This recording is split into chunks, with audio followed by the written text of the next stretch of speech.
panne d'inspiration, tu ne sais jamais quoi poster et pourquoi, tu es au bon endroit.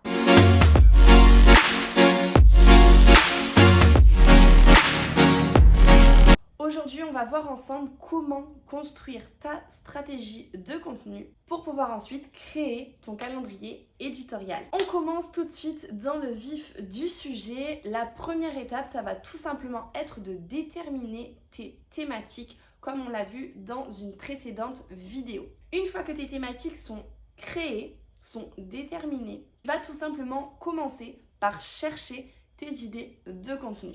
Une fois que tu commences à chercher ces idées de contenu, tu vas du coup les classer en fonction des différentes thématiques que tu souhaites aborder sur ton compte Instagram.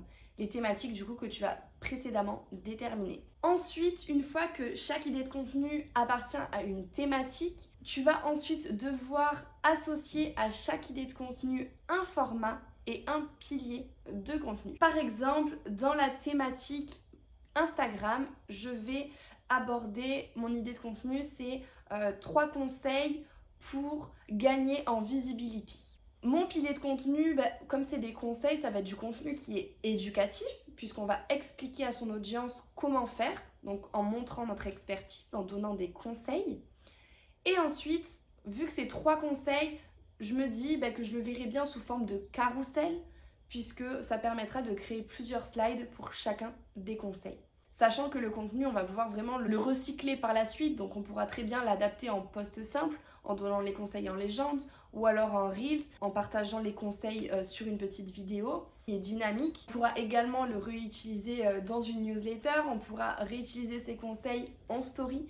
Donc vraiment, voilà, on va pouvoir recycler ensuite par la suite ce contenu, mais en tout cas, là, à l'heure actuelle, je décide de faire cette idée de contenu au format carrousel. Et en fait, de cette façon-là, en cherchant du coup une idée de contenu qui correspond à une problématique, à une thématique, et en associant chaque idée de contenu à un pilier et à un format qui va permettre d'illustrer cette idée, ça va vraiment te permettre en fait de créer ton calendrier éditorial, de créer ton planning de contenu en toute sérénité.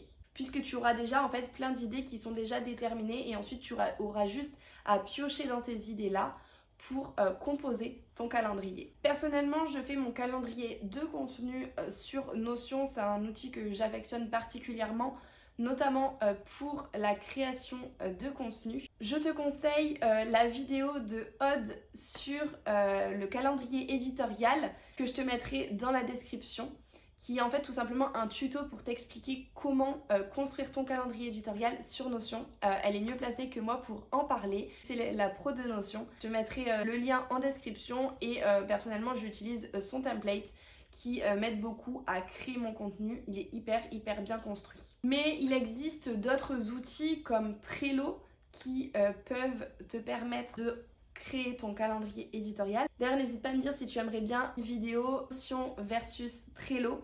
Je te fasse une démonstration des différentes possibilités d'utiliser ces deux outils pour créer ton contenu. Trello, c'est aussi un outil qui est beaucoup utilisé par les community managers. Il y a vraiment deux teams, la team Notion et la team Trello. Après, il y a les bonnes vieilles méthodes comme un document Excel pour créer ton calendrier également. Mais de toute façon, je t'explique beaucoup plus en détail ça dans la prochaine vidéo de la série, donc pas de stress. Je te conseille aussi de définir un nombre de publications par semaine ainsi qu'un rythme. L'idée en fait, c'est vraiment de créer un rendez-vous et que ton contenu soit régulier, de créer de la régularité dans ta stratégie de contenu. Tu vas pas pouvoir publier un contenu là lundi et ensuite republier 3 contenus semaine après, parce que du coup, ça sera pas régulier.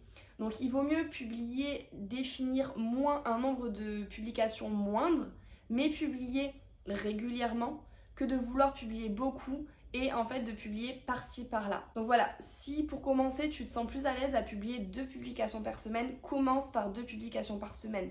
N'hésite pas à prendre de l'avance, à recycler ton contenu, à batcher ton contenu, pour justement gagner en efficacité, mais aussi à utiliser des templates de posts, que ce soit beaucoup plus simple sur Canva et que tu ailles beaucoup plus vite aussi dans la création de tes visuels. Voilà, tu peux publier 2 fois par semaine, 3 fois par semaine, et ensuite si tu sais que tu vas publier 3 fois par semaine, tu vas déterminer du coup le rythme, donc quel jour tu vas publier, par exemple lundi, mercredi, vendredi, mardi, jeudi, samedi. Voilà, en fait l'idée ça va vraiment être de construire ton calendrier en ayant toutes ces informations là pour que ce soit le plus efficace possible et que ce soit un certain gain de temps, que tu crées vraiment un rendez-vous et que ce soit beaucoup plus facile et efficace pour toi également lorsque tu passeras à la phase de création. Tu as maintenant toutes les informations pour construire ta stratégie de contenu. Maintenant, la prochaine étape, ça va tout simplement être d'organiser ta création de contenu pour encore aller plus loin et développer tout ça. Si cette série te plaît, n'hésite pas à me le dire en commentaire. Et si ce n'est pas encore fait, tu peux t'abonner et me laisser un petit like. Ça me ferait extrêmement plaisir et ça me motiverait pour la suite. Je te dis à la semaine prochaine!